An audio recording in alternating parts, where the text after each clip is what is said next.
how to solve internal system error on your Windows 11.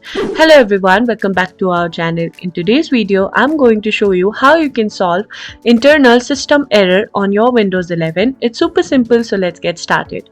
First, we need to head over to our PC.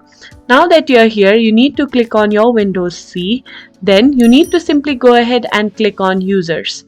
From here, you need to go ahead and click on Public, and here we are creating a new folder. You need to simply right click on it, and from here you can click on New and then you can click on Folder.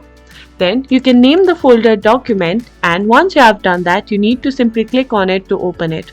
From here we'll create another folder. Simply right click on it and then you can click on New Folder.